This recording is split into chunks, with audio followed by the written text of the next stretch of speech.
할렐루야. 오늘도 새벽 예배에 잘 오신 성도님들을 주님의 이름으로 축복하고 환영합니다. 함께 이 시간 기도하며 예배 자리로 나가겠습니다. 함께 기도하겠습니다. 우리의 도움 되시며 우리의 능력 되시는 하나님 아버지, 오늘도 저희가 주님의 도우심을 구하며 나아갑니다. 하나님, 저희가 은혜의 자리로 담대히 나아갑니다. 하나님의 손길을 허락하여 주시옵소서. 주님의 도우심만을 바라보며 나아가는 우리 성도님들의 심령과 가정 가운데 하늘의 은혜와 하늘의 성령의 능력을 부어 주시옵소서. 오늘도 함께 하실 주님, 오늘도 우리를 이끄실 주님을 기대하며 나아갑니다. 감사하며 예수님의 이름으로 기도하옵나이다. 아멘.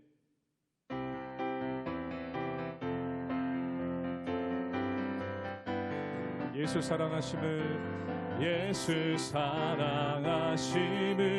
성경에서 배웠네. 우리들은 약하나 예수 권세 많도다.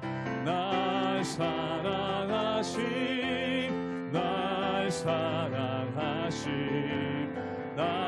사랑하심 성경에 쓰여 나를 사랑하시고 나의 죄를 다 씻어 하늘 문을 여시고 들어가게 하시네. 날 사랑하신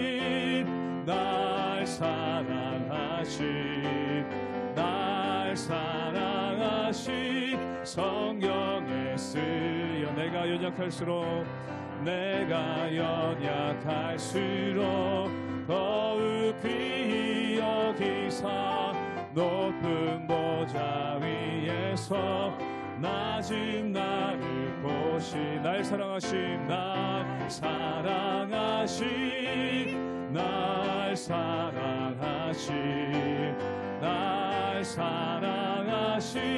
성경에 쓰 내가 세상 사는 동안에 나와 함께 하시고 세상 떠나가는 날 천국하게 하소는. 날 사랑하신 성경에 우리 사절 한번 고백합니다. 세상 사는 동안에 나와 함께 하시고 세상 떠나가는 날 천국하게 하소서. 날 사랑하신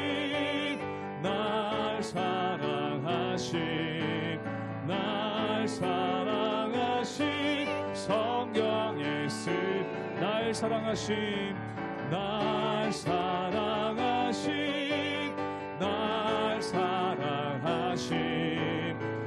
날 사랑하신 성경에 쓰였네.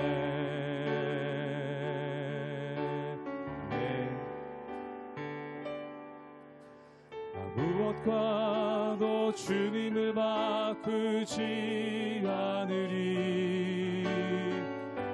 다른 어떤 은혜 구하지 않으리.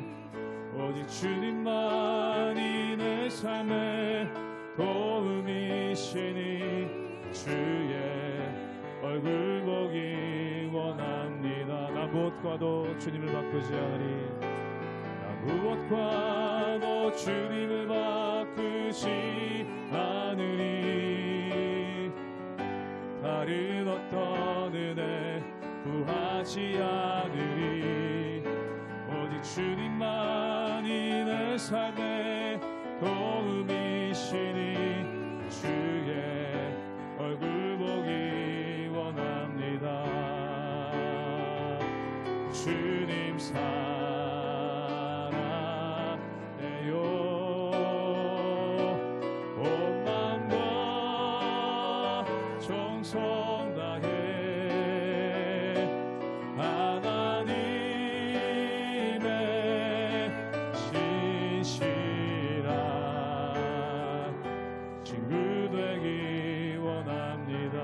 무엇과도 주님을 바꾸지 않으리. 무엇과도 주님을 바꾸지 않으리. 다른 어떤 은혜 구하지 않으리. 오직 주님만이 내 삶의 도움이시니 주의 얼굴 보기 원합니다. 주님 사랑합니다. 주님 사랑해요.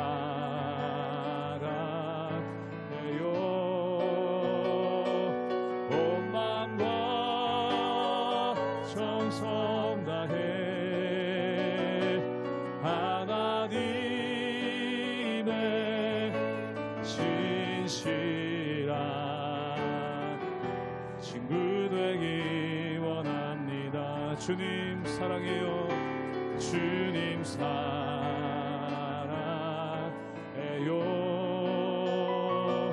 온 마음과 정성 다해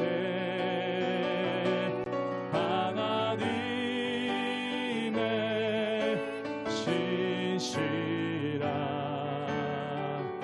친구 되기 원합니다.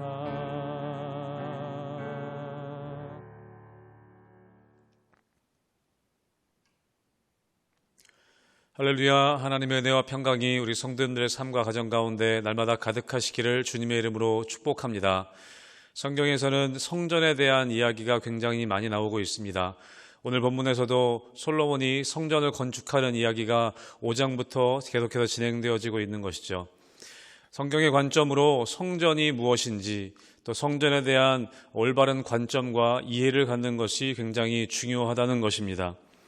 예수님께서 신약시대에 오셔서 화려한 예루살렘 성전을 보시고 말씀하셨습니다. 이 성전을 헐면 내가 사흘 만에 일으킬 것이다 라고 그렇게 말씀하셨습니다. 그것은 예수님께서 십자가의 죽으심을 통해 또 부활을 통해 성전의 새롭게 됨을, 진정한 성전의 의미를 회복시키시고자 하셨던 것이죠. 예수님이 부활하시고 승천하신 후에 성령을 우리에게 보내주심을 통해 우리 스스로가, 우리 자신이 성전된다는 것을 말씀을 통해 우리에게 보여주셨습니다. 여러분, 주님께서는 성전의 성전됨을 너무나 중요하게 생각하십니다.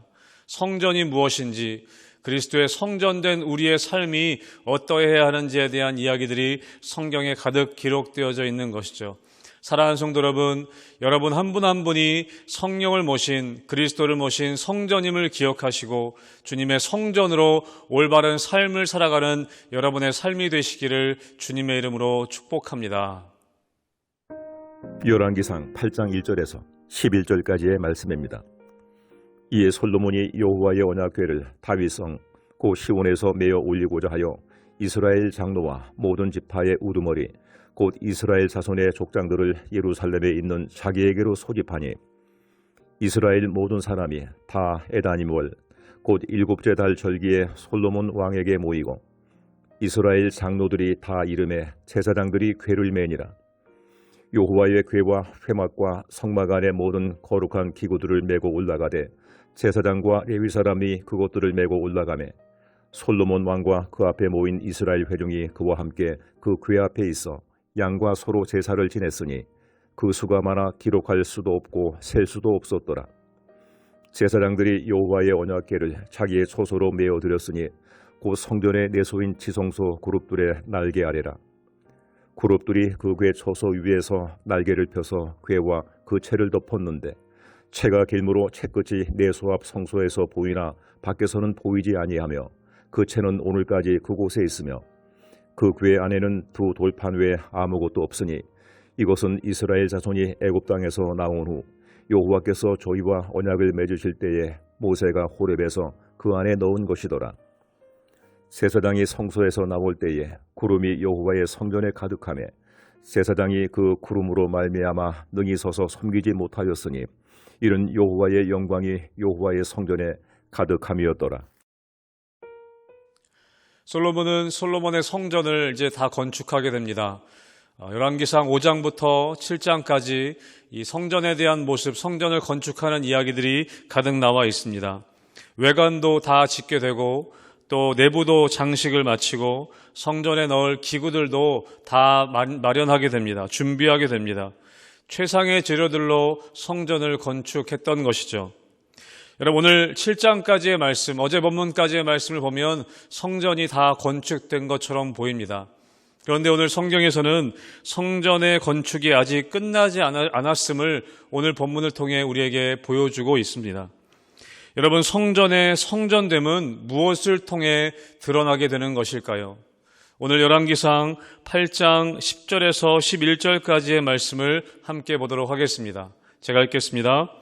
제사장이 성소에서 나올 때에 구름이 여호와의 성전에 가득하매 제사장이 그 구름으로 말미암아 능히 서서 섬기지 못하였으니 이는 여호와의 영광이 여호와의 성전에 가득함이었더라. 아멘. 오늘 본문에서는 구름이 가득하였다라고 기록합니다. 여러분, 성경에서 구름이라는 것은 하나님의 영광을 상징합니다. 또한 이어서 나오죠. 여호와의 영광이 여호와의 성전에 가득하였다라고 기록하고 있습니다. 여러분, 성전의 성전됨이란 무엇인가? 그것은 오늘 본문을 통해 알 수 있는 것은 여호와의 영광이 가득할 때 그곳이 비로소 성전이 된다라는 것을 우리는 알 수 있습니다. 여러분, 구약성경 출애굽기에 보면 광야에서 하나님께서 모세를 통해 성막을 지으라고 말씀하십니다. 그리고 그 성막이 다 지어졌을 때 성막 봉헌식에서 이런 모습이 나오는 것을 우리는 볼 수 있습니다. 출애굽기 40장 34절의 말씀을 함께 보겠습니다. 제가 읽겠습니다. 구름이 회막에 덮이고 여호와의 영광이 성막에 충만하매. 아멘. 광야에 지어졌던 성막이 진정한 성막 될 수 있었던 것도 여호와의 영광이 성막에 충만할 때 비로소 그곳이 하나님을 만나는 성막이 될 수 있었던 것입니다. 사랑하는 성도 여러분, 성전의 성전됨은 외관을 멋지게 짓고 또 내부를 멋지게 장식하고 화려한 성전 기구들을 갖추었다고 성전되는 것이 아니라는 것입니다. 여호와의 영광이 임할 때, 여호와의 영광이 경험되어질 때 비로소 성전은 성전되는 것입니다. 여러분, 그것이 7년 동안 정성껏 지은 솔로몬 성전과 같은 화려한 성전이든 광야에서 염소의 가죽으로 만든 회막이든 여러분, 그것이 아무리 화려한 성전일지라 하더라도 여호와의 영광이 임하지 않으면 그것은 단순한 건축물에 불과한 것입니다. 하지만 광야에 있는 작고 볼품없어 보이는 그곳도 여호와의 영광이 임할 때 비로소 그곳이 여호와의 성전이 될 수 있다는 것이죠. 여러분, 우리는 외관을 보게 됩니다. 화려한 외관, 또 잘 꾸며진 내부를 봅니다. 하지만 여러분, 그곳에 여호와의 영광이 임재하고 있는가? 우리의 삶이 외적으로는 아무리 겉으로 번지를 하더라도 우리의 심령에 여호와의 영광이 경험되어지고 있는가? 그것이 너무나 성전의 중요한 의미가 되는 것입니다. 여러분, 그렇다면 오늘 솔로몬의 성전의 여호와의 영광이 어떤 계기를 통해 가득하게 되었습니까? 열왕기상 8장 1절의 말씀을 함께 보겠습니다. 제가 읽겠습니다. 이에 솔로몬이 여호와의 언약궤를 다윗성 곧 시온에서 메어 올리고자 하여 이스라엘 장로와 그 모든 지파의 우두머리 곧 이스라엘 자손의 족장들을 예루살렘에 있는 자기에게로 소집하니. 아멘. 성전 건축을 다 마치고 솔로몬은 모든 사람들을 불러 지파의 우두머리들과 장로들을 불러서 언약궤를 메어 오고자 했습니다. 여호와의 언약궤를 메어 성전으로 옮기는 장면이 오늘 열왕기상 8장에 기록되어져 있는 것입니다. 여러분, 언약궤는 무엇입니까? 결국 하나님의 말씀인 것이죠. 여러분, 하나님의 말씀이 중심이 될 때 하나님의 영광이 임하게 되는 것입니다. 여러분, 우리의 삶도 하나님의 말씀이 중심이 될 때 우리의 삶에 여호와의 영광이 임하는 것을 경험합니다. 여러분, 여호와의 영광은 결국 무엇입니까? 하나님의 임재를 경험하는 것이죠. 하나님이 임재하실 때 영광이 임하고 그 하나님의 말씀이 있는 곳에 하나님의 임재가 경험되어지는 것입니다.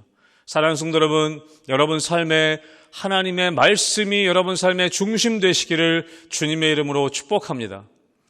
여러분, 열왕기상 8장 9절의 말씀도 우리 함께 한 번 더 보도록 하겠습니다.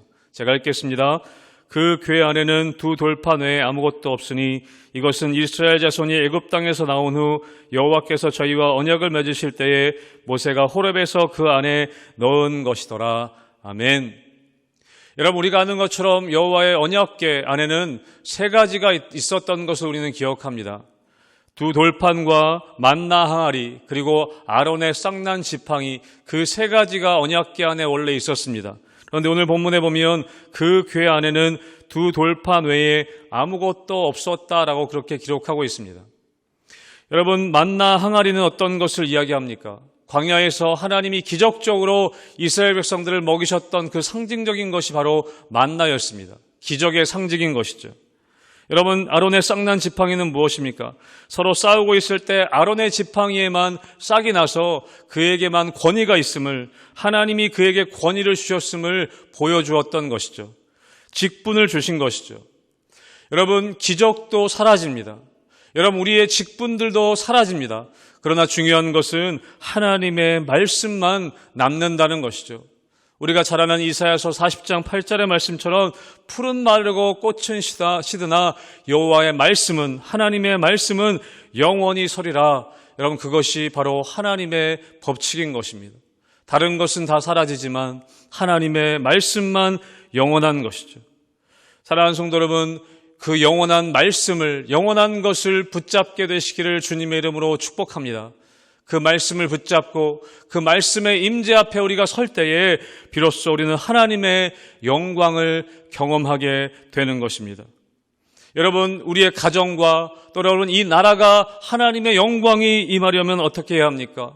영광스러운 가정이 되고 영광스러운 나라가 되려면 어찌해야 합니까? 하나님의 말씀이 임해야 하고 하나님의 말씀이 중심이 되어야 하는 것입니다.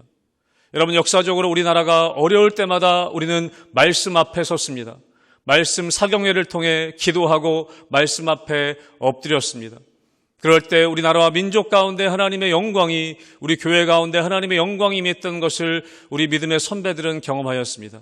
사랑하는 성도 여러분, 교회가 교회되는 것, 여러분 성전이 성전되는 것은 하나님의 말씀이 중심이 될 때, 영원하신 하나님의 말씀을 붙잡게 될 때 하나님의 영광을 경험하게 되고, 그럴 때 비로소 성전이 성전되고 교회가 교회되어질 수 있는 것입니다. 사랑하는 성도 여러분, 하나님의 말씀 중심의 삶을 살아가시고 하나님의 영광을 경험하는 성전된 여러분의 삶이 되시기를 주님의 이름으로 축복합니다. 아멘. 기도하겠습니다. 하나님, 교회가 교회됨을 잃어버리고 성전이 성전됨을 잃어버리는 이때에 우리들 하나님의 말씀 중심의 삶, 하나님의 영원한 말씀을 붙잡음을 통해 하나님의 영광의 임재하심을 경험하는 우리 성전된 우리의 모든 성도들 될 수 있도록 은혜 허락하여 주시옵소서. 감사드리며 예수님의 이름으로 기도하옵나이다. 아멘.